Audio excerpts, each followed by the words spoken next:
Hello folks, welcome back to a rather drab looking Sydney Harbour on the 30th of October, and we've finally got a day where we can get a raceway, and we're just talking about what we're going to call it, and we're going to call it The Horses Are on the Track Sunday, because we've got a race and we've got boats, and Tuesday, the first Tuesday in November, which is 2 days away, is the Melbourne Cup. So we thought that was rather appropriate for today's race. Horses Are on the Track Sunday, Melbourne Cup Day. It's the race that stops the nation, so we're right in the groove. Warwick Brooklyn and Andrew Buckland on board with us for the action today, and we've got Blake Kirby shooting, and Mr. Chits is on the back, freezing the action. So we should get a good raceway today, boys. Warwick, give us the mail on your young colt who is swap boats. Yeah, well, Sean's got to go away tonight, and he's the Noakes youth boat is still getting a bit of a birthday, getting a new deck, new wings, a bit of tidy up, and so that squad of Ash and Reece Mara, who's back, and Ben Robinson, who's new to the bow this year, doing a great job, first season in 18, so they've got the boss's boat today. Well, that's not a bad boat, brand new last year, wasn't it? And I spoke to Ash briefly. He said he had a smile, he had a kick in his step, and be interesting to see how they go.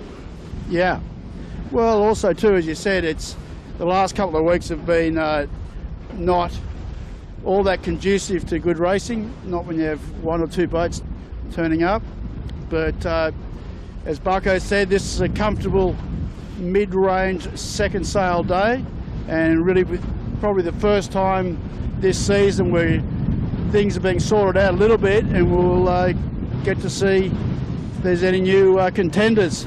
Well, yeah, today's the day. We'll get to see a proper scratch race. It's the first heat of the New South Wales State Championships. So this is our first opportunity for all you fans to see who's in the zoo out here. Yeah, it's been difficult. No abandoned race, and then only two racing last week. So today's going to be good. We've got a nice little nor'easter, as you can see. Bucko, give us your prognosis on today's weather, buddy. Well, Kilo she's your standard summer pattern here. Very nice high pressure cell out in the Tasman Sea, and a nice low coming, sorry, the other way around. So, but great gradient flow here down the harbour. Pretty much 025, 030 the wind. Expected to stay about where it is roughly. The models disagree a bit, but we are looking at probably 16 to 18 knots, and this should be a pretty manageable thing. Tide low in about 1 hour, so we're on the last of the ebb, so the water will smooth out a bit as the day goes on. I think it'll be a beauty. Yeah, I think you're right. Just a nice breeze. We're a full hoist, big second rig, and podium, fellas, because we're going to start pick the podium officially after a long time of absence next Sunday. So this is a good opportunity for all you fans of Pick the Podium to have a look at this race, and you will see some form hopefully come out of it. A few wahoonies on the podium. That's your podium there. Catalpa, first, second and third. Very good. All right, so the deal is we're hoping to get this start away, going to start procedure. All the flags, there's no flags on the ripple side. What does that mean, Bucko? Kilo, I would predict they're going to get into sequence in the next couple of minutes. Let's hope so. 21 minutes to 3, a bit before 21 to 3 local time. So guys, we've still got a few boats getting their signage organised. We've got the ASCO with the 7 logo on, because that is last year's Gotta Love It 7 that Marcus Ashley Jones has taken over, with Sevi Jarvan in the middle of that boat. He's got Jimmy Beck's helping him out today. Sevi's away. Oh, that's right. He's in China, right, doing China Cup. Yeah. Ne- Well, he's a devil for punishment. He just enjoys sailing 18s. They give him a ring and he always picks the phone up. So good job, Jimmy. Well, he was been with Woody for a few years and decided he didn't want to do it, and he's been here every Sunday. Well, it was the shortest retirement in history, wasn't it? Yeah. That's all good. These guys have got signals, got the class flag up, course number 1, northeasterly, 3 laps, 3 2-mile beats to the Beachel Boy from the start line here near Clark Island. And pretty standard stuff. Everybody ready to rock and roll. You fancy yourself with a podium, fellas? Come on. Scratch race. Okay, here we go.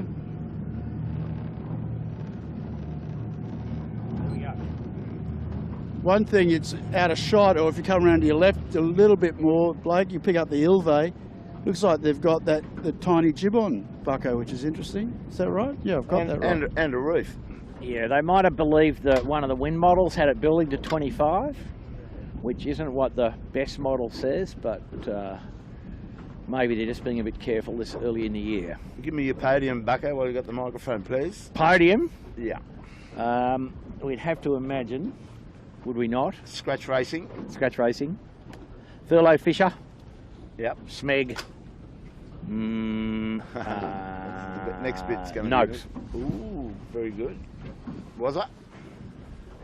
Can I have any of those? Yeah, you can. Yeah, that's my 3.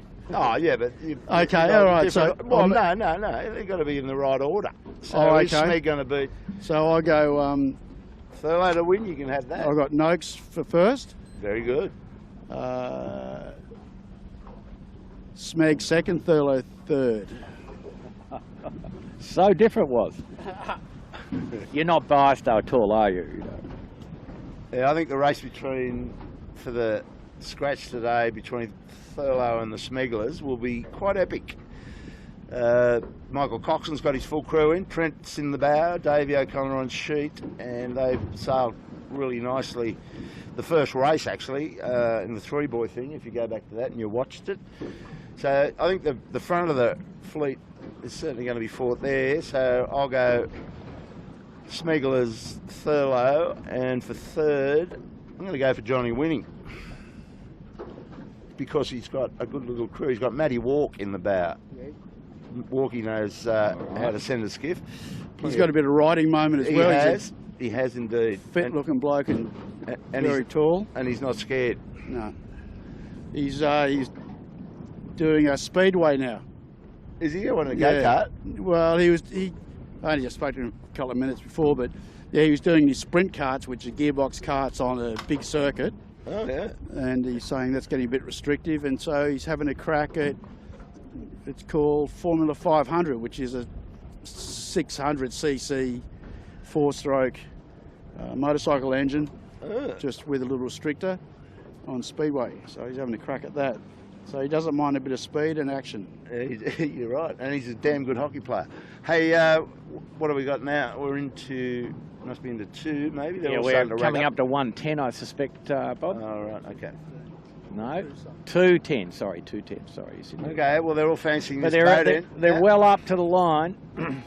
No, 1:15 it was, 1 minute, yep. The boat's very popular. The real estate up here is very high on their radar. Nobody fancying the... Oh, yeah, no, they're 12-foot skiffs down there. I got confused. Well, the pin's not that far advanced, is it? Yeah, the line is a little bit square, unfair to the pin. To the pin.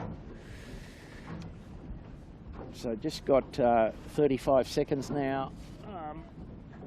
Mojo, one of the rookies, has just decided to have a go at the boat end. Not a bad effort. And of the favourites, we see Noakes and Thurlow at the windward end, essentially fighting for the boat here. 20 seconds to go. Smeg also at the windward end. Got a great lane as Smeg. Nobody underneath him. That convincing. And these guys are well early. 10. I'd say the ASCO is over. You got his bow down. Happy days. According to whom was? According to me. No, look clear, look clear. Okay, the horses are on the track Sunday. We're away, first heat. So Thurlow got a little bit better start in a way to Noakes, with Noakes end up pulling away and just getting a little bit of pinned and getting a bit of heat off Cooper's 62 with the appliances mainsail on it. That's Tommy Clout is steering that today. Mark Kennedy's on the sheet. Tommy Anderson, a bowman on appliances. So there's one appliance crew. David Witt, missing in action up in China, running the Scallywag 100 program. Keeping an eye on him up there. Not really. Not But really? I'll tell you who didn't get a bad start, but whether they can get out or not is line 7. No, they're looking good, aren't they? By down towards the pin. Got the bow down and put the foot down. Triple M's got a good spot. Just remains to be seen. The old Bradley's head trap. How far are you going with that? Get across. Well, who's in charge on the line 7 was? Line 7's Jonathan Whitty. And his guys out of the old Lumix. They look pretty good, but enough room to tack and get on the port and go is tricky. But they look well advanced to me. Well, they want to be... And the guys from the windward end have spent the whole time pinching inside their jibs, trying to squeeze each other off. I think the line 7 will be able to tack and cross. Yeah, they won't get in cross in front of Triple M. Okay, so we've got our first crosses coming up. Triple M just below them, will tack below and in front.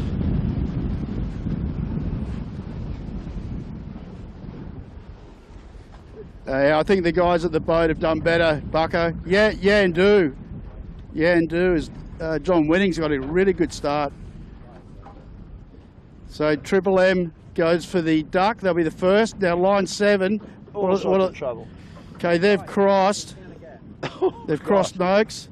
So he's found a nice little gap there. You have to do a duck on Thurlow. Oh. So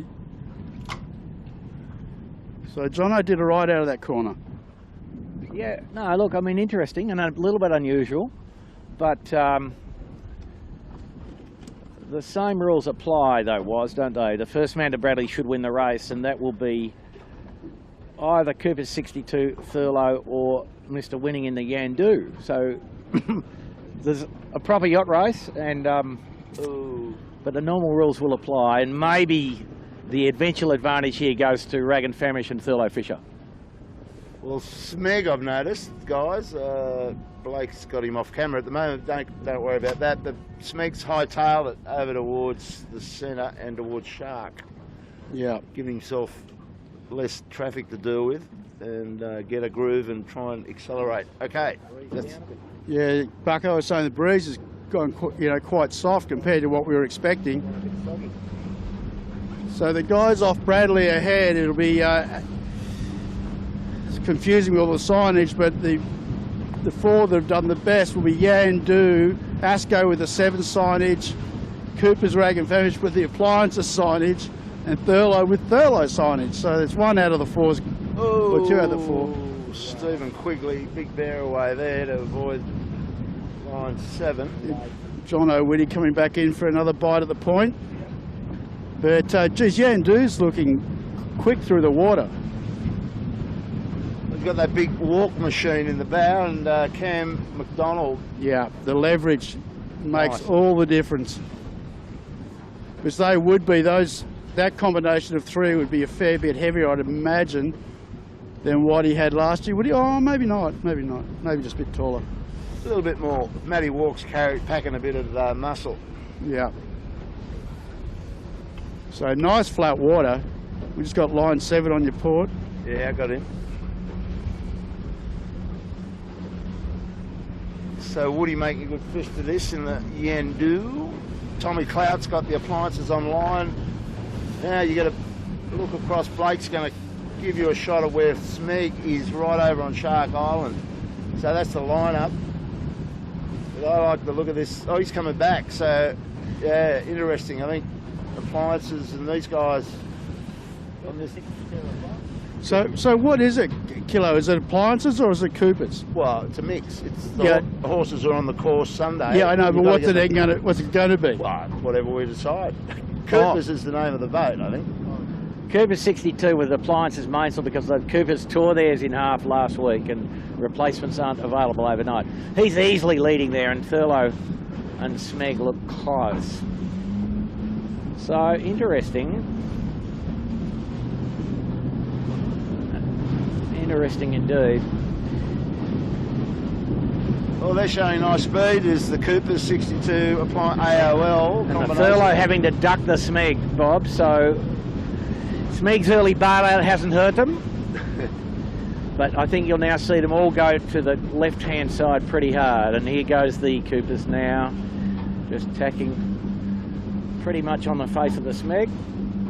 And that's probably the right thing to do tactically today. Bit of ebb tide, but a bit of north on the northern edge, and the normal pathway over the beat would be on the left edge.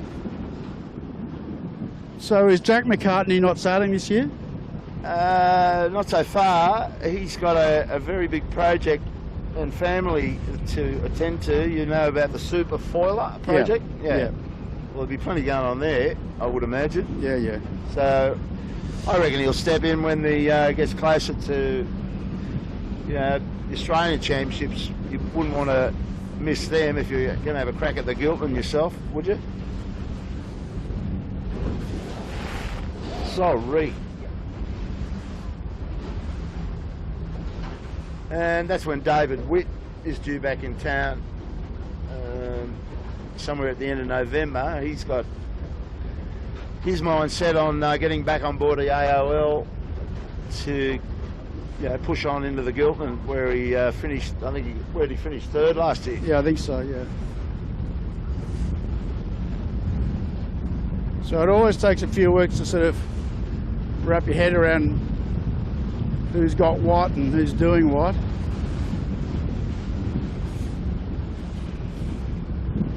So it'll be the first time this boat's had north sails on it for a long time, or working gear anyway. Well spotted, was it?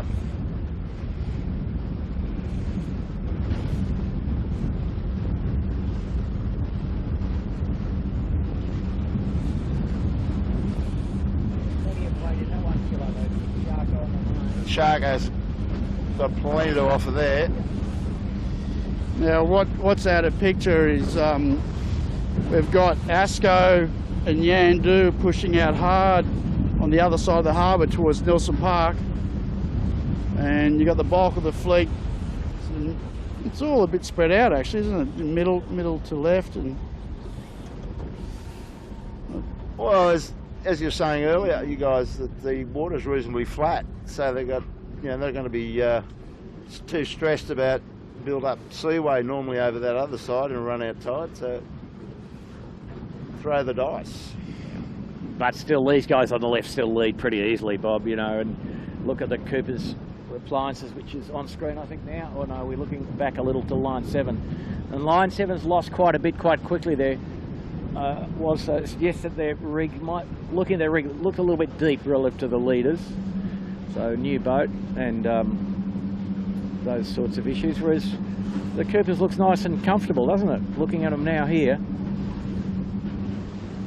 Blakey's out the back. Blakey, if you come around to starboard side front of the boat here, You got the the Cooper's just travelling very nicely. Fair bit of crew weight on board.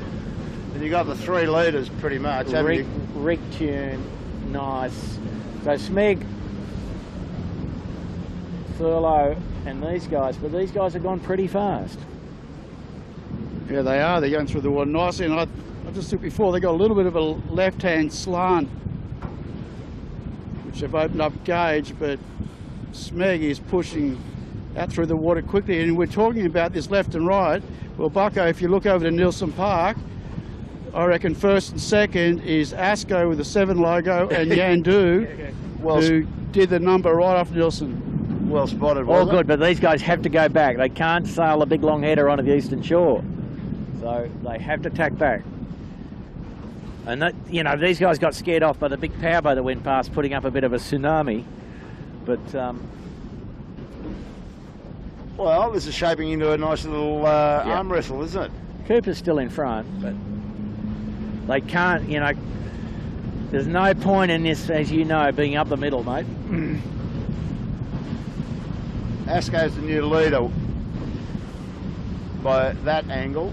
At that angle they are. But these guys shouldn't keep going. They should go back to the other side.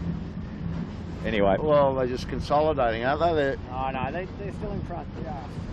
Oh, it's close. No, they're in front, but only just. Asco's got them, they got rights. Yeah, maybe. But I don't know why they didn't just go back to the other side. Well, they're banking the money and the fame, Bucko. The horses are on the track. Yeah, okay, all right. Heavyweight runners, no lead in the saddlebags. They're going to tack or bear away? They're going to bear away. Wow. No, because Ashley, just by a sneeze. Okay. They would have. We've got to remember too that probably out of the 2 rigs on the 7 from last year, this was the quickest rig. This was where they could really put the hammer down and do some damage. Yes, indeed. You're not slow at all. Yeah, well, I was just looking at the 7 there. They've just opened their jib leech a bit as they've come up the beat, and they've seem to be going quite a bit better. They were very firm early, and that might have been knocking them around a bit. If you come round, Blakey, round to the right about 100 degrees or ish, you got the rest of the pack now all over on the eastern side. Furlough's come almost across our bow, and Triple M's going okay over there. They're sort of holding their own. Yeah, and more wind again up this part of the track, Bob. So yep, the little funnel and a little compression between George's Head and generally probably wind speed here 18 true, I would say, 18 knots. 18 knots from 025 if you're into the magnetic. Well, here's a cross coming up with our leader, Asco, with the big 7 on it, and Furlough. And none of us picked Asco for our podiums. Correct. Dropped them completely. that's what you get. Pretty standard. What do we know, wasn't it? Exactly. Well, there's a bit of passion in us too. Like our favourites. 3 old tosses on a tin boat.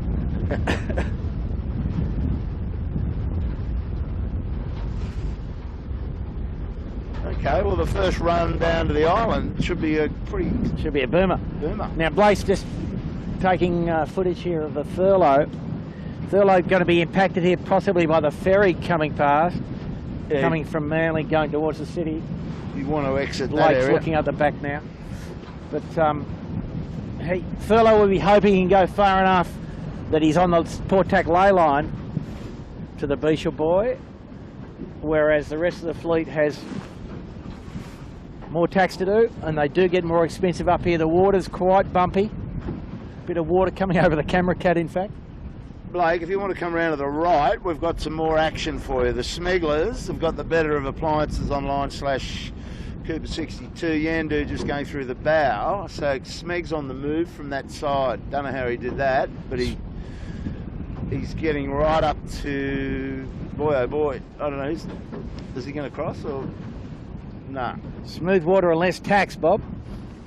Yeah, well, Napo likes that sort of program. Yep. So quite bumpy up the top here, Bob. A bit of nor'east swell, in fact. And Furlough coming from the left has crossed the Yandu comfortably. Furlough was, you reckon, on the ley line? I think they are. Yeah, well, they certainly would have tried to achieve that. No, they're not on the ley line. They're under They're that. very close, Kilo. Bit of ebb. True. Just watch here, Kilo. The Furlough not far behind the Rag and Famish. Well, they were our 2 favourites, the Smigglers and Furlough, to be up the front of this race by the time the horses are off the track. So we'll get up the turn marks, not far away here. No, we're good. Smeag's going to come in on starboard, which might be a handy card. Furlow's squeezing hard to get there, but they don't know that they can. No, they can't. No, they're well under. Well under.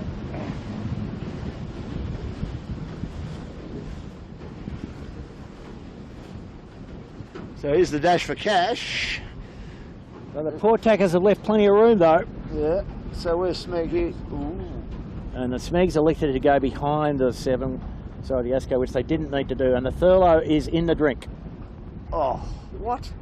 No, some problem with the self-tacker in the tack there, Bob, I think. Knocked them over. Yeah, the jib didn't get released or whatever, or didn't automatically release. Asco leads. Well, better to get Kilo, better to get it wrong today than on Tuesday, mate. At least we don't have any money on this. Well, yeah. And look, Asco's had a shock of a bear away. Appliances has slipped inside. So Asco around the mark first. It's called Appliances second, Smeag third, Yandu fourth. Great beat from John Winning and the boys. And then actually a bit of a gap back. Thurlow's going to still get round their 7th after all that. Line 7's got ahead of Noakes. Oh, go Ash. He just had a couple of swells there to deal with. Got it done.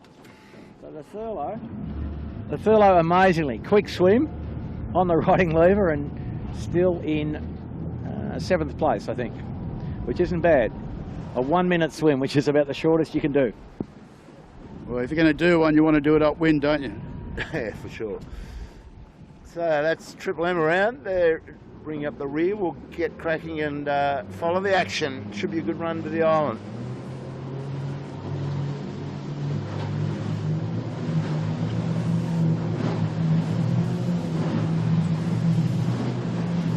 So who's steering the Triple M this year? James Ward, new team. Oh yeah, they were in Mojo last year. Yeah, Mojo last year. Yeah, they were doing a good job. We've got one boat in the tide down here. Spinning her up. Red. Asco. No, Asco's still going. It's a red boat, so anyway. That could be Keegan York if it's a red boat. Yeah, we didn't see you go around the top mark, did we? What did we? Oh no, there's compass in front of us. So I don't know. We don't know anything. The horses are on the track.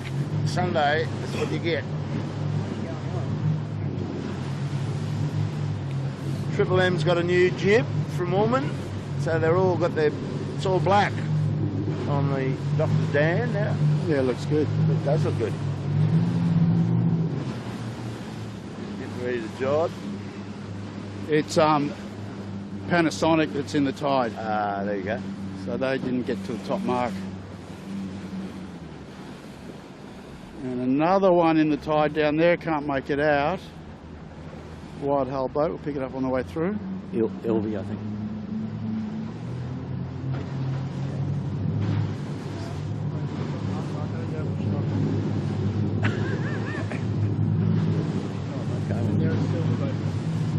And they're silver. I'll get that in my head in one more week. It's all right. Bucko picked up the crew list. I saw him grab it in his hand off Rosemary at the club, and in between that and getting on the camera cut, he lost it. And I've just hidden it in my wet weather gear, Bob, so... Just can't be found. Just can't be found, you know.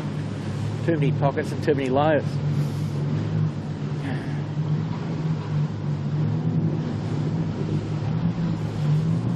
Okay, got Triple M, a little bit of an issue with this capsized boat. They're going to have to go low to get around below it. So we've got two guys inboard, and then they'll fire up again. It's all a bit confusing for us, folks, because we've got a compass in the tide, then we've got a compass with a shoot up going downwind. It's all a bit of a mishmash at the moment. So Asco's 7. They've done a really good job on that run. They're going to have to drive again. It's going to be out of shot, but so it's all blowing a bit of rust off. A big charge from the Thurlow Fisher though, up to 4th if my calculations are correct here. Correct. From being 7th at the windward mark and having a little full action on the riding lever. So incredible, as usual, from the furlough troops. And they've got the jibe angle pretty close to right, I'd suggest also. Ash is having a nice little bit of high time there. Yeah, well, they're going to desperately want to stay above line 7 and Yandu, because Woody doesn't like getting out. It's a long way around the back of them, so now line 7, ooh. So Asco right up the back of line 7. Line 7 trying to get over Yandu here. Noakes. Yeah, line. Yeah.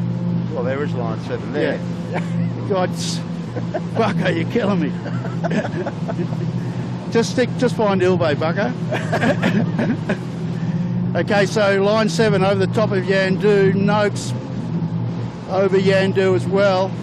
Then it's a drag race between 7 and Noakes. Noakes, new pressure coming. Nice flat water. Noakes now accelerating over line 7. Good racing there. Yeah, here they come. A little bit further and they'll gas 7. I mean line 7. We're all a bit rusty as well. So they've done that nicely, Noakes. And now they're chasing Thurlow.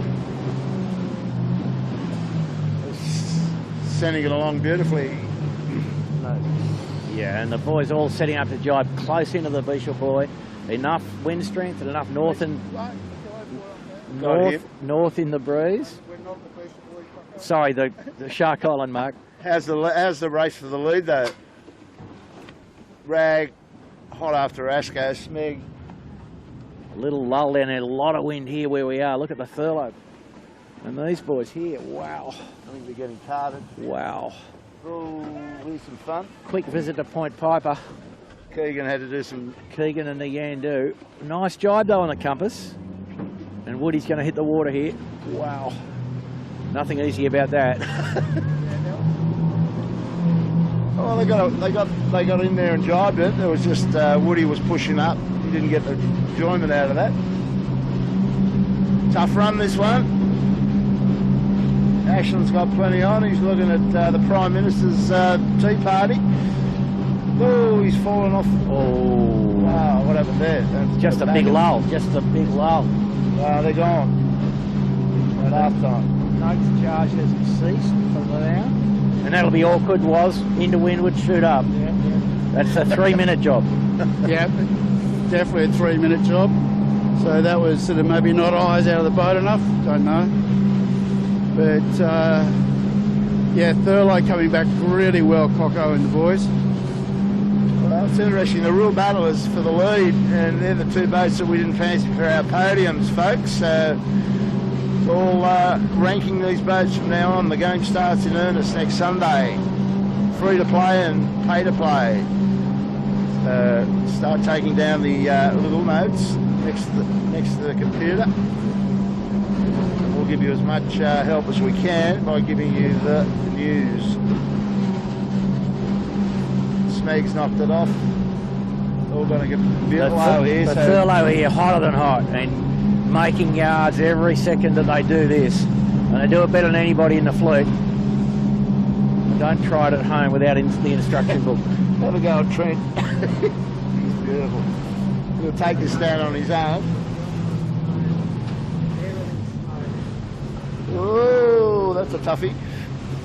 It's not coming off, yeah. So we've got a new leader. Cooper's Rag and Famish Appliances Online and every other sponsor. Then the Asco 7, which we shouldn't call it 7, because they probably don't like it being there, to be honest. So here comes the and then Smeg up up to third, yeah. Well, they were the first to knock their chute off out of that group. So they covered less distance, and that's brought them back up to the leading two boats. So, Kilo, I would say that goes down in the books as a blistering lap. It's pretty hot lap of the Northeast course. It sure was. And some pretty good handling from the top 5-6 boats with a few little lapses, but breeze pretty much as we expected, steady around the 16 to 18. Nice day for these guys. Well, considering Thurlow's been in the tide, that's a pretty remarkable effort to stick it into that leading three. Well, he's always better downhill than the fleet, so... and you saw that pretty clearly as he was coming into the bottom there. They were operating in A grade.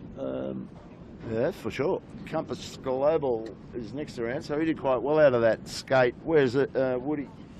The line 7's failed to dial up at the bottom behind us. And yeah, Woody's had a he's had a swim. He's on the fin. After he's up now, but after Shark Island he's had a swim, so he's just behind Noakes. Peroni's got some issues there, coming down here very slowly without a chute.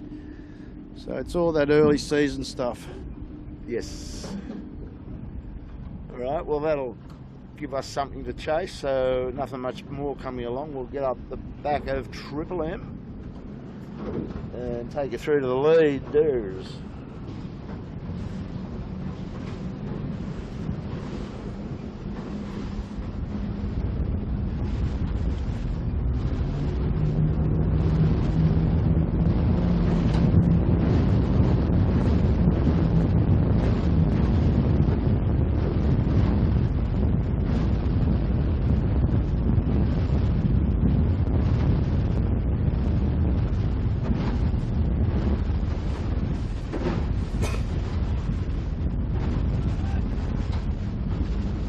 So Triple M's got ahead of line 7 there. So that's good. DeLonghi's hanging in all right with Compass.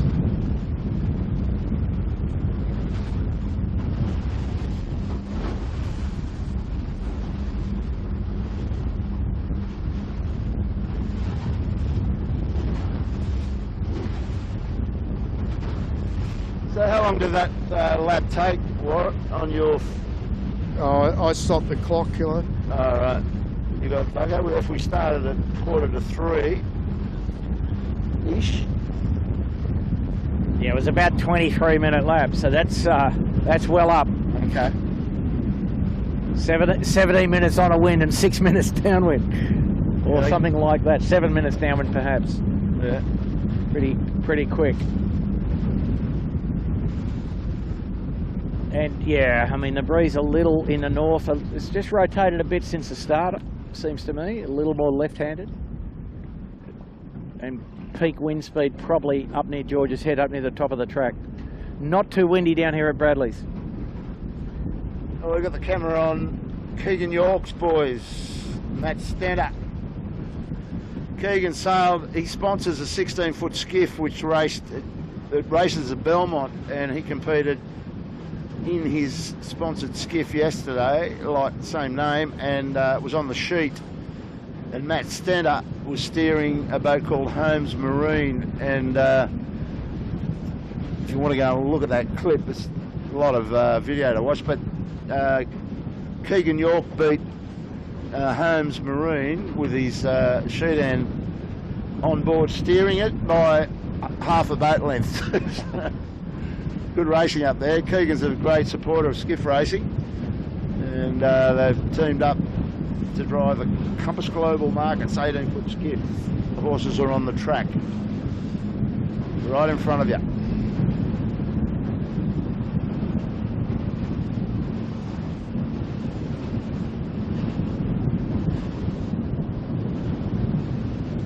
White shirt was.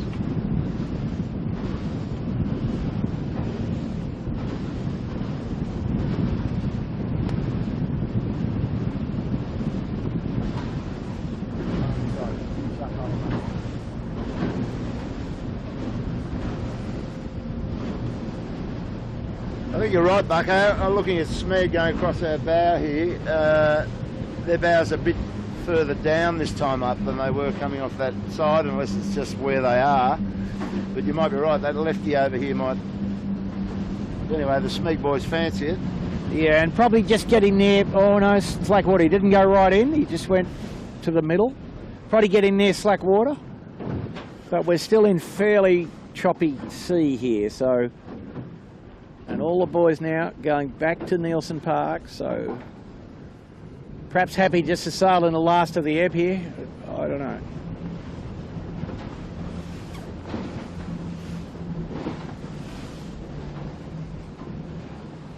and the strongest bit of ebb is at Nelson Park, so that's the only reason to go there.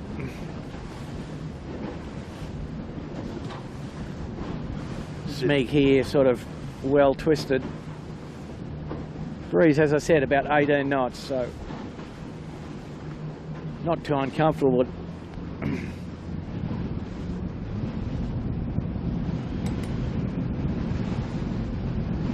With the rough water, the Hamilton has to be able to get the bow around a little bit, so the twist has to be a little bit more open than usual.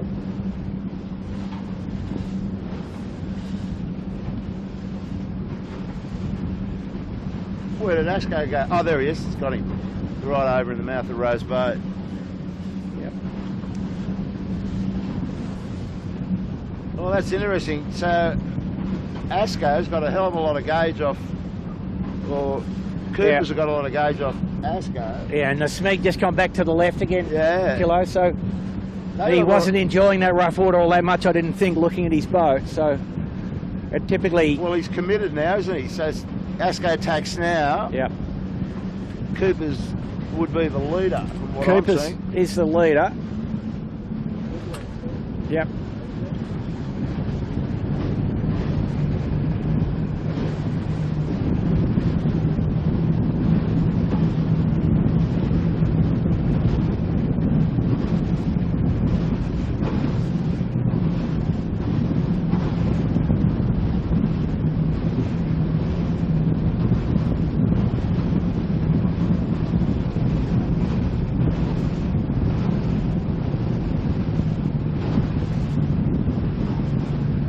So there's the distance between those two. Not much in it. Yeah, I think the gap's probably about the same as what it was at the bottom mark, eh? Cooper's just taxed to come back. See, Michael Coxon's up on his hip further back now. Yeah, Thurlow punched in there pretty hard.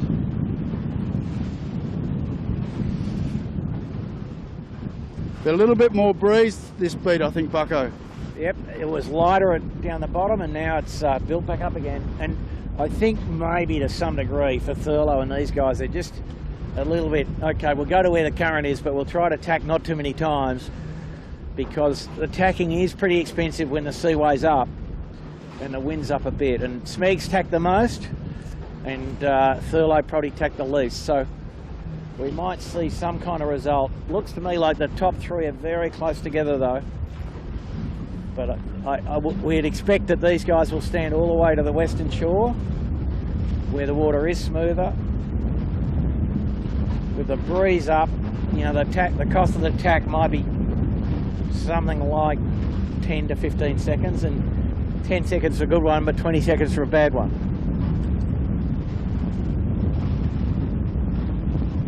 Yeah, so looking across there, Smeg's got really dealt with there, hasn't he, by, I don't know, just that last 5 minutes of decision making. He did a couple of extra tacks, as you're saying, but you can see the distance. He was in contact. He wasn't that far behind these two leaders.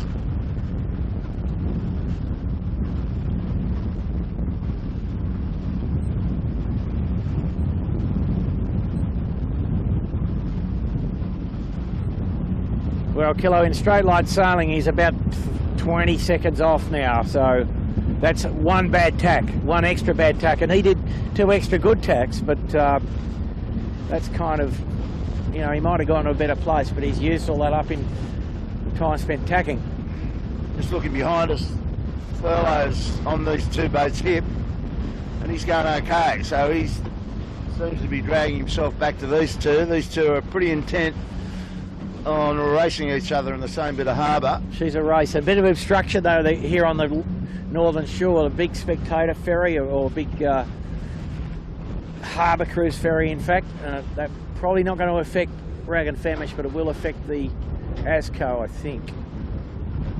Perhaps not, maybe they're just going to split it, but an obstacle nonetheless. It's Captain Cook.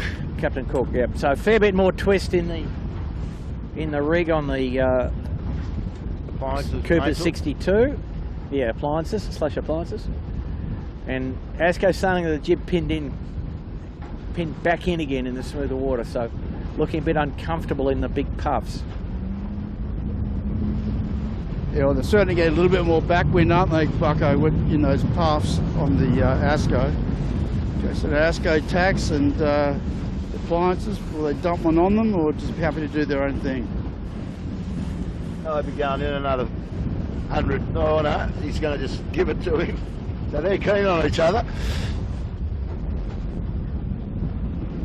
Yeah, well, that's a bit of a surprise, because that's kind of condemned them to 2 extra tacks, I think. Now look where Thurlow is. And the Thurlow will take this opportunity, I predict, to go as far in as he possibly can, and he could possibly lay up to the windward mark now from the left-hand edge. There's not a lot of wind on that shore. Big call. Yeah, talk it up. How was out here was? Horses are on the track Sunday. No, they'll definitely lay. And it's the Beecher Boy they're going to, right? I thought they were going to Shark Island. Let's see here. Well, he hasn't. It gets a bit. No, streaky. here he goes. Here he goes. He's You can see decided. the wind's pretty streaky in there. It's pretty streaky. So he's tacked in. He's gone as far as he could go. If there's any ebb left, he still might lay though, was? He's got to be over the top of that white light, the Western wedding cake. Not enough ebb, but not enough north. So. There it is. There's the look. Nice flat bit of water for him though. And us. Well, there's the podium right there. Thurlow third. Appliances / Cooper 62. So that's good. We did really well in the picking. Yeah, no. Oh, we're geniuses. We should start a sports bet. Well, it's not easy, obviously. Yeah, that's right. Trying to pick. But Kilo, I'd remind you, plenty of racing yet to go. Oh, for sure. And the breeze is showing no signs of softening. It's staying up the top here. It's up above 18, I think. And the only thing that'll make the last lap easier is the tide will have started to flood. Well, this time the whips will be out because it's straight down. It's the windward leeward part. This is straight down to Clark, as you should remember. We haven't done this for a while. I tell you what, Kilo, I still think that Thurlow's a threat to the leaders. He's slowly edging forward. His execution, apart from a little minor slip up in the tack, has been very good. And I think you know that downwind he'll always gain, so we'd expect to see him very close to the lead by the bottom here. Well, they can see what they've got to do too. They know what they've where the others are, and they have a plan, and it's called low hooks and go. Well, and you know, we're only basically halfway through the race, so got plenty of time really. But they are this beat, they've done extremely well. And have a look at this now, guys. The guys out in the east are bent off and in less wind. So the Thurlow motoring up the middle here. Well, he's aiming at the mark a couple and of times there. There's the he's mark. not quite laying, but wow. Every now and then he's got his bow up. Yeah, he's not quite, but he might get there. No, he can't, Kilo. But well, look at this. Look at the other two coming back now. The bloke's coming back from the edge, from the right edge. And it's you know, it's a race in 3 at the moment, and the Smeg keeping them honest. About 40 seconds back now. Thurlow lead at Clark Island, possibly. You can talk him up that much. Yeah, no, entirely feasible. Given what happened the last run, he was incredible. There you go. He's made more gains just then. Yeah. In the last part of this just going game. further in, yeah, for sure. Yeah, no, they're going great. These two are just focused on each other. They just joined at the hip. They're going everywhere together. Thurlow just sees where they are and can just extend a bit if he wants to do something a bit nicer. Well, Thurlow's going to give himself a little opportunity. If these guys don't tack well, and they haven't, which they haven't, here goes Thurlow now. Coming back on starboard. Yep. And he's doing a hard thing, a tack bear away, which is tough, but he's giving himself a little opportunity and an easier gauge into the mark itself, so he can judge perfectly when to tack. Well, he's going to give Asco some grief. Yep. Yeah. Here he goes. Going to tack on the look. Well, No, I think it's the right. No, he would have hit him, but it's still the right thing to do. It puts him in touch with the leaders, doesn't it? You know, so he's going to round in second. And the Smegglers have probably pulled back in. They were looking pretty daggy back there before, but Yeah. they're in contention. Well, the two and Cocko's done the jibe, so he's going to the north. God, he's read the playbook. Was. Yeah, that is the playbook, isn't it? Yeah. He's off. Well, what does Smeg do here? Does he go with Cocko? He's going to be conservative, mate. You reckon? I reckon he might go jibe set. We're about to find out. We'll see. Nothing easy about it. Just a Nah. Just bear away. So, Kilo, here's my prediction. Furlough to lead at the bottom. Well, I gave you a bit of a heads up on that. Oh, thank you. He's stolen it already. What's going on here? The jibe said, I love it. Well, he's got his bow down. He's almost, well, not almost, but he's got his bow down to Bradley, so... Too much Gibbon was in the tack there.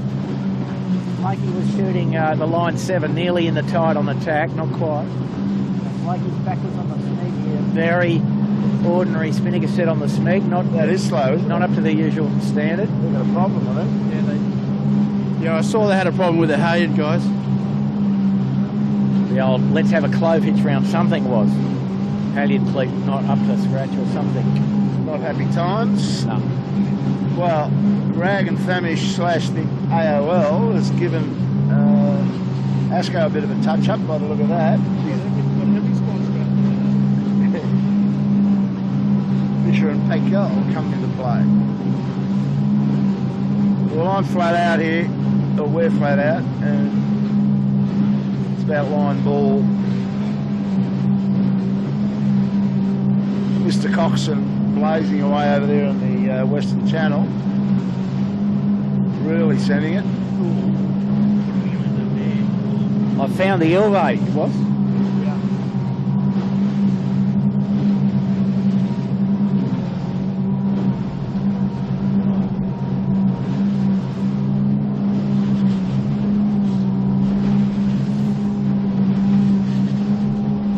Interesting. Asco's got the whip out. It's definitely Rag, and Cocko's just going hard as over there. It's just a matter of who's going to be upright, get the shoots off, and turn that bottom mark. I think the guys that came over the eastern shore have done a bit better than Thurlow, to be honest. Well, you're right. They're aiming. We're looking at Rag and Famish in front of us. He's not aiming at the bottom mark, but he's. Here's the thing, guys, close enough. the jibe angle in this wind speed's only about 65 degrees. So the lead is tricky. The jibe cost is quite high. So from where we are now, Rag and Famish has got at least 2 more jibes. Thurlow may only have 1 more jibe. And it could be nearly as close as the difference. No, he's got 2 to do. He's got 2. He's got to come out and go back. No, Thurlow's only got 1 more. This guy's got 2. No, Thurlow's got 2. That's on. And the boat that's probably got the angle pretty right is Asco, because he's lower than this boat we're following. Thurlow just ran out of wind for a second. Asco is really smoking. He's low. Can you see him? Yep, can see him.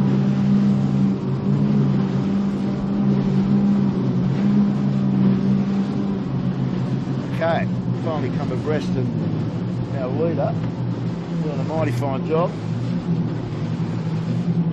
Tommy Anderson just tooling with that big black spinnaker. Giving it plenty. Him and counterweight Mark Kennedy just looks pretty comfortable there. And Tommy's, he looks like he's driving a high-speed tractor. He's braced in there. Got his legs spread, not going anywhere.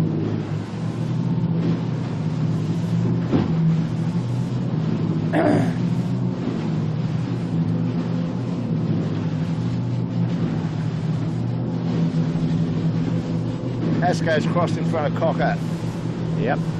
But like I said, Cocko with only 1 more jibe. And plenty of wind in the middle of the bay though, Kilo. The Asco's coming with a hurricane. So the Thurlow just ran out of wind a bit up on the northern edge there. Yeah. Their angle changed a bit, didn't it? Yep. No, they Probably just with wind. stopped. But Coco would know exactly where to jibe here down the bottom because they've just come across the bottom reach, you know, not too long ago. He's got that makes sense. He'll have a good gauge into the bottom. Now these guys might try and do the other tricky thing, which is going on the port jibe. Nice little flyby here by the... No, here he goes. He's going to complete 2. So here we go, up close and personal. Ooh. Yeah, not bad. Oh, just a little rag, but still. In the wind speed, that's pretty good. Geronimo doing a mighty fine job. Jimmy Beck. The Geronimo Harrison and Jimmy Beck in the front end of the ship. Pretty good men. And they'd be enjoying this, wouldn't they, Bob? You know, the sort of scratch crew kind of thing. Oh, for sure. It's all about that, isn't it? Just throw a team of funny guys together, got plenty of skill, throw them into a box called an 18-footer, and you're looking at it. Well, plenty going on there, and they're enjoying it immensely.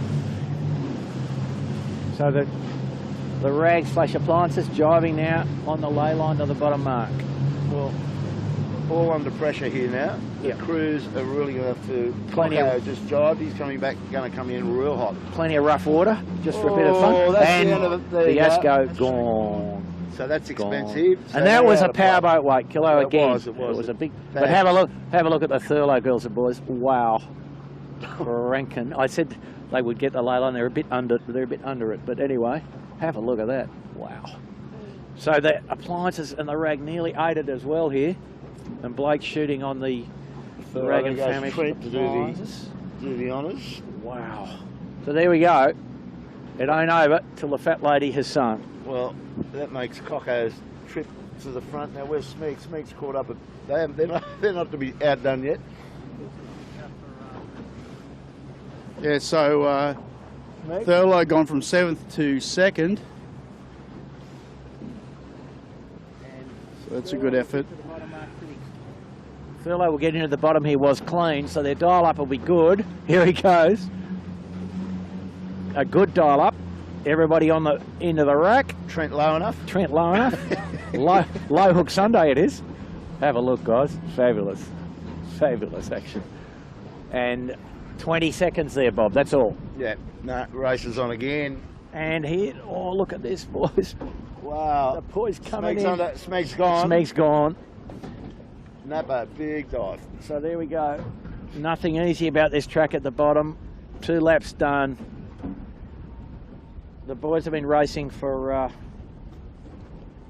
they've been on the water for a little bit over an hour. Bit of fatigue, a little bit of early season rust, and it's difficult enough. Well, and if we look up the track, Blake, to the left there, you can see the boys here. Bit of progress impeded by a small container ship going out. It's actually a fueling barge. Sorry, a fuel barge indeed. So they couldn't avail themselves of the track across to Bradley's Head, and they've had to tack over to the right-hand side of the course now. Water perceptibly smoother now for the wind speed at the bottom here without any powerboat interference, which is what caused a bit of carnage there earlier. Smeagler's really struggling to get that boat to come level. Blake, did you get the crash on the Asco? Yeah, good boy. So Compass up to 3rd. So that's a good move up from them. And now 4th, 5th and 6th is Noakes, line 7, and DeLonghi, and I think Noakes might have moved up to 4th. Just jibed inside the others, got their line to the bottom mark a little bit nicer. So from a downwind capsize back up to 4th. It's not a bad effort.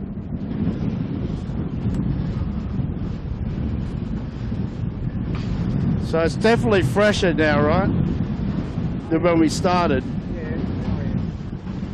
Yeah, I mean, it was tough down here. Big powerboat wakes have upset these 2 guys here, but just you know, an hour and a bit in terms of on the water time, and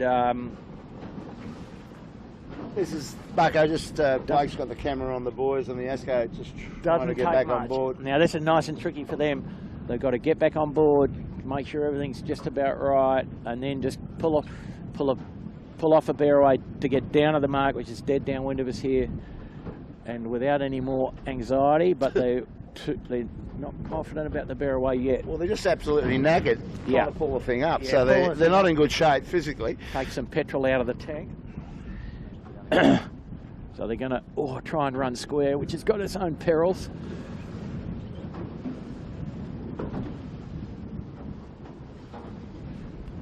Yeah, but they're going to run like an old-fashioned starboat or something.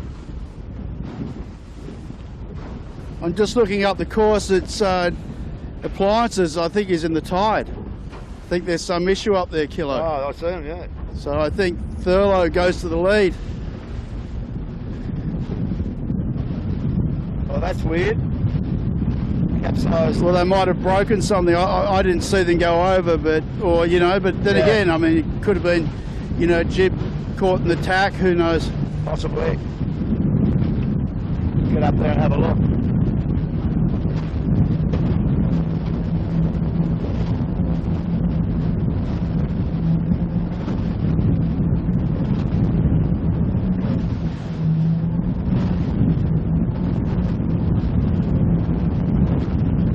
That hasn't capsized out here is Keegan York up in this area. Oh no, I was wrong. Ah, you got it, yeah. Our leader still stands. Cocko in off right on the tip of Bradley's. That could be Triple M.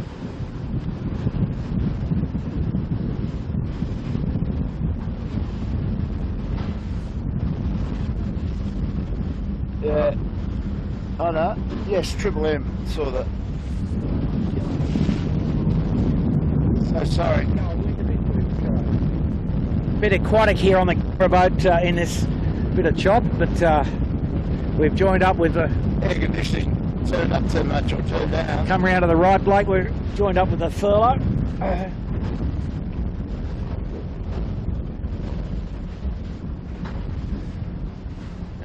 Interesting cross coming up here. First and second. Yeah, the Coopers are still comfortably ahead, but comfortable being 15 seconds or thereabouts at this point. Yeah.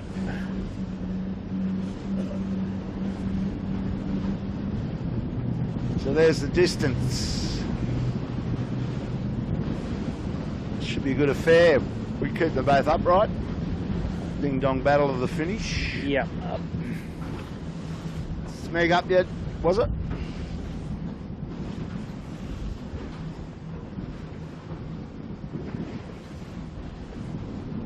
Yeah, I can't see, Kilo. We've gone too far away and just the angles. Gotcha. A bit hard to tell. Okay. Oh yeah, they are. They're still trying to get round the bottom mark from what I can see.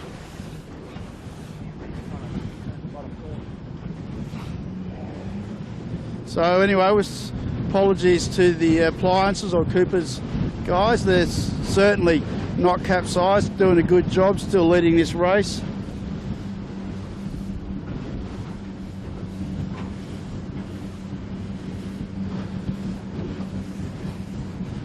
Well, they, of course, are the other boat that didn't or hasn't capsized. I was saying that Coopers was the only one with a clean slate, but Coopers 62 is leading, so he hasn't had one. Thurlow has, and look where they are.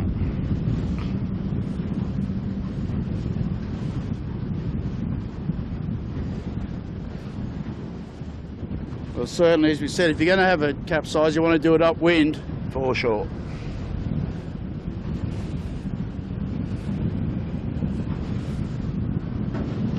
Yeah, it was the worst of all capsizes. The guys that went end over end down the bottom, had to get the spinnaker off, and then get the boat up and then do a bear away somehow to get down to the bottom without a shoot up. You get the feeling that Tommy Clout's not going to let Thurlow go anywhere that he can't sit on him. Same way he sailed against. Sorry, fellas, this is just ridiculous. Just got a bit more aquatic on the camera, Cat. Sorry. Oh dear. So this will be an arm wrestle. For Thurlow to win this, he's going to have to sail pretty flash to get past these guys. They like being in the lead.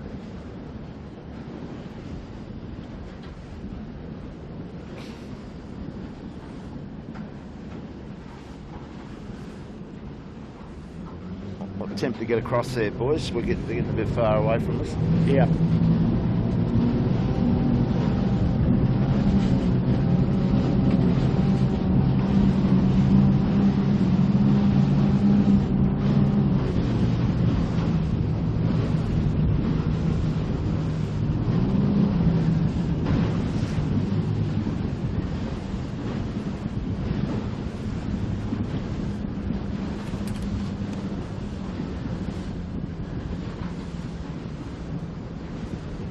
It's got a nice little groove here, Bucko.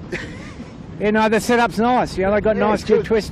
They got the jib car nearly all the way out, and they're handling the puff lull pretty nicely.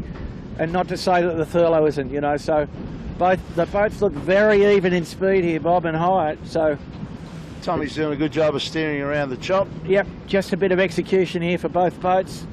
Thurlow, Here we go. Cocko's tack. Thurlow's tacked, but they're close, aren't they? That's, are. you know, that's 4 boat lengths, I would say. That's all, isn't it, Was?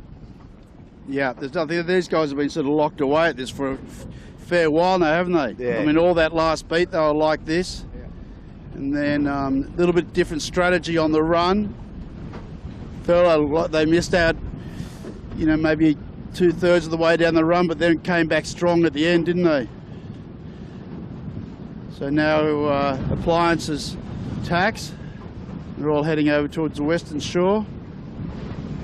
I'm surprised Yeah, Tommy so- can't let him go that far. Well, he's just trying to minimise his tax, Bob, I think. It's pretty upranging up the top of the track here again.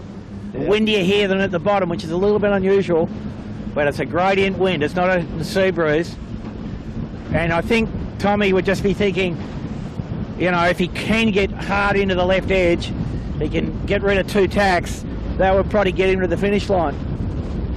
Yeah, that's a deal. That would be the deal if I was in the tactician's seat. Because the wind direction is incredibly stable in this sort of airflow, you know. No wind shift, just You know who's doing chopping traffic. chipping away behind us is Keegan York. He's gained from my book, particularly from the top windward mark the last time on the run down. Well, he might have the most riding moment, Kilo, do you think?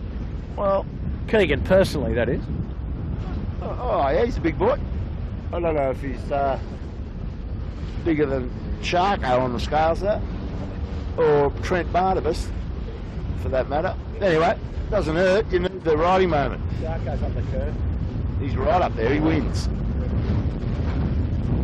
So we've got a race. So we've got a pretty empty harbour today. It's all a bit grey and windy and not all too inviting, so we're not sending a lot of spectator or, you know, pleasure boats out. Yeah. But unusually we've got the small fuel ship that just left has left a bit of disturbance, and the powerboats that are out aren't going slow, are they? They're going home at 20 knots, so there's no lack of chop. We're just abreast of Chowder Bay now, so another 5 minutes maybe of windward dueling here, and it shoots on, shark, and to the finish. Just a bit past halfway up the beat here, and looks like to me Thurlow might have gained a little bit, and he'll be first into the smooth water on the western shore, but he has to tack earlier, and it may be that the Coopers could possibly lay the windward mark from this next tack on the western edge of the harbour. Well, it's going to be a battle of the forward hands, guys, I reckon. Tommy Anderson versus Trenny Barnabas. It's all about the spinnaker handling he got some pretty cruisy ride into shark, but the run to the finish should be a real thriller if they're still on their feet. So that'll be worth looking at. Coco tax.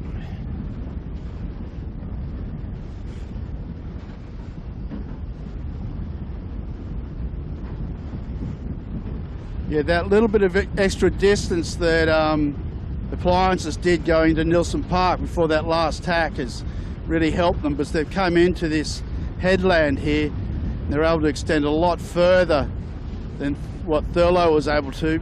Get a lay line disturbed there. Yeah, well, there's a good chance. So I think they will get over the Western Pile Light, and a good chance that they'll lay this in one. So that's less tax for them, which is a net gain to them, obviously. Let's go and have a look, see what they're looking at when they tack. Yeah, he's certainly pushing in there as hard as he can to try and achieve that.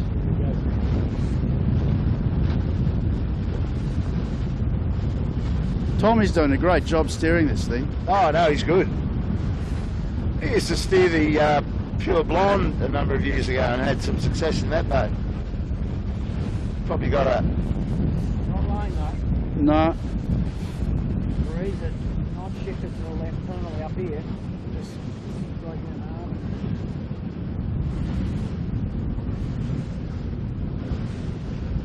You'd have to be getting pretty close to looking at it. Let's see. Yeah, but flood tide now, it's not much north below. Let's have a good look though. We're making startling pronouncements.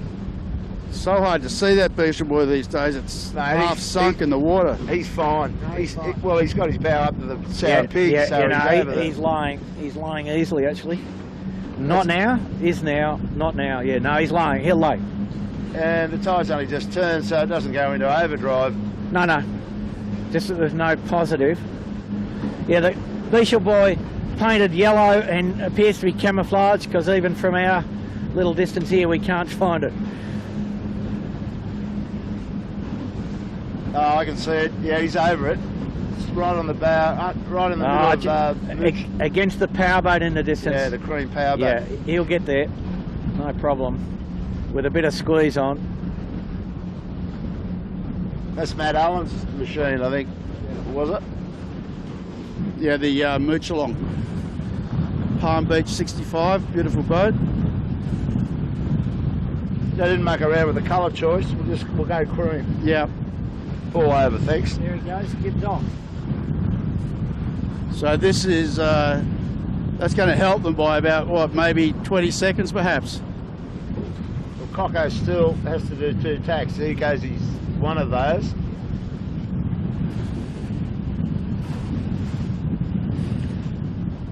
Well, even before you count all the tacks, I think that Appliances opened up a bit of a gap on Thurlow anyway. Yep.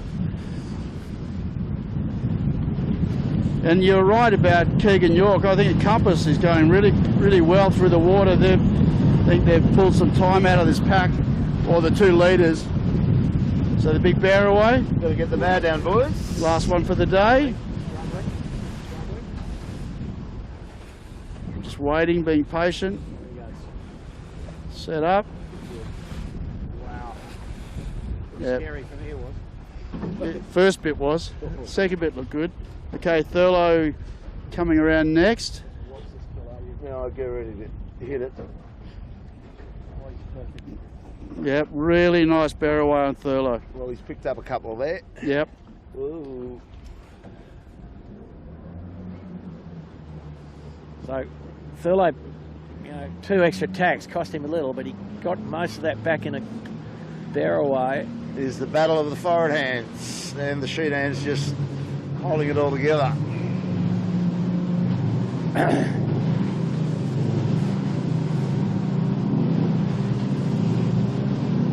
Yeah, now the leader though has to pick the right jibe angle into the island, Bob, and the guy in second can second guess the leader, and the leader has to know how to win the race. It doesn't come on a platter. And wow, look at the Thurlow. They're going quick. Wow. We're doing 26 here. Yeah, well, Thurlow's got a bit of a header. I know they had a sharper turn, which helped them, but they've come down on this sector here with good breeze and good heading. hear the thing humming away. So they're going to drive inside. We'll slide it down. Oh. Yeah, nice drive. So he's just picked the wind a bit there. He's just decided to try and stay in the middle of that path, and it's a good bit of wind. And now he gets to look and have a look at the final jibe angle that the leader selects, and he knows that he's in the most wind in the middle of the harbour here. Have a look. Now it's just the funnel down the middle, cranking. He's got a little header. He's bow down towards the Cooper 62. Cooper 62 and a bit less wind to leeward of it. They just look so good when they got the flat water, don't they? You know, when they're not sort of doing the porpoising as much, but they're just absolutely hammering down here. Little rig, light, little bit bumpy here. Absolutely smoking. Coco always just looks so comfortable doing this. I mean, all three of them, they're all just really good natural athletes, and Sort of stuff they like. They enjoy it a lot. a 12-foot skiff coming up under them. Ooh, that could be interesting. Yeah, I think if I was in the 12, I'd give it away. Okay. Okay, here, exactly. This will be Can't bad be now. far off the jibe here. I'd say the rag's gone too far here. Sorry, the appliances. I think Coco's got it right on the money here. No, I doubt it, mate. Bows will be going down. Plenty of wind here. And oh, how about that for a bit of aquatic action? Doesn't matter, he's given himself a chance. The other guy's right on the deep side. I'd rather be where Coco is for this one. Exactly. But it's a fine line. A little bit of luxury for Coco there. Yeah, he's got plenty of room to bear away. The other guys have to press up. But probably they're both going to be fine.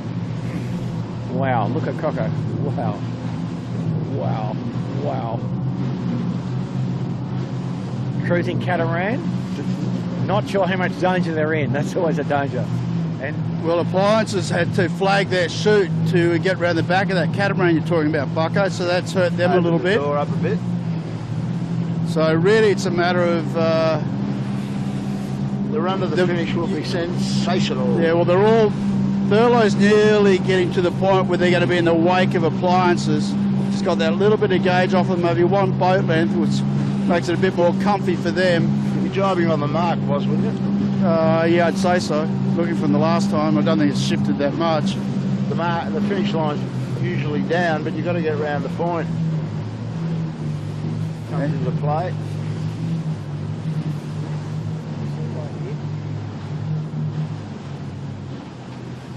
well, we didn't write the script, troops, for the horses for courses Sunday, but here it is. The horses are on the track. The gallop to the post, we'd call it, on Tuesday in the Melbourne Cup. And Coco's just giving it a little inch of room. Here he goes. Nice job. Get it through. Ooh, a bit soft here. A bit soft. Plenty on though after that.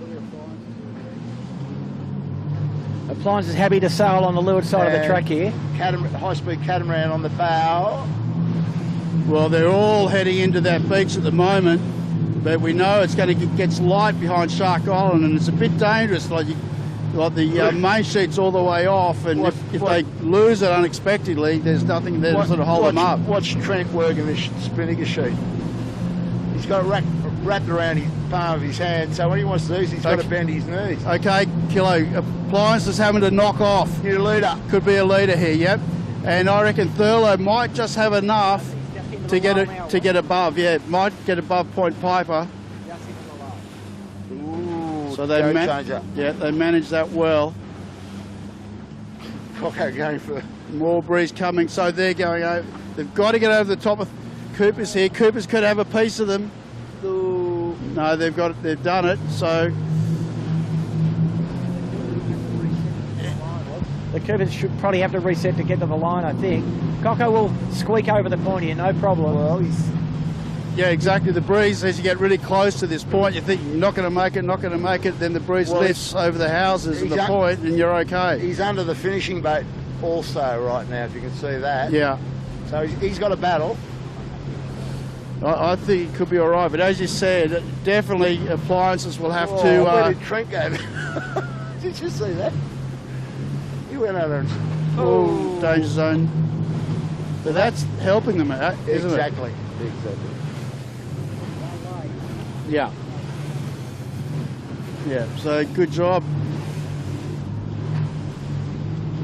Well, that's So the podium was never in doubt, Kilo. Well, I think I took Cocko for first. Wow.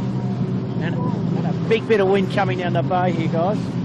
And whoa, like I said, a big bit of wind coming down the bay. It's never over till it's over. Oh man! Wow. You just said they had it in the bag. You put the knockers on them, bucko. So the bow went down. Geez, they went down hard. Just stopped. No, they're right. 3 out. And we nearly lost our stills cameraman in that manoeuvre as well. So and is going to have to do 2 jibes to get over here. Oh, no, go back. They've got an issue. Huh? Go back, Bob. They've got a rescue boat. They've got the rib going back to them. They'll get there before we do. Sorry, guys. The appliances online wins. As I said, I was looking out the back there, and the appliances nearly Cooper 62. Sorry, nearly ate it main and jib on the front of that squirt, Bob. So whatever was in the front of it was a bit weird, a bit cyclonic. Well, it was a pretty down speed finish to what was an extraordinary quick run in the end. Yeah. But still got to shoot. So Compass caught up a lot on the way back here. Yeah. But maybe we should just go back and see if the guys are all right on the So Keegan York, well played. Yeah. Lady Stenner. Well done to Tommy and the boys. Wind and Noakes who's up into third. Oh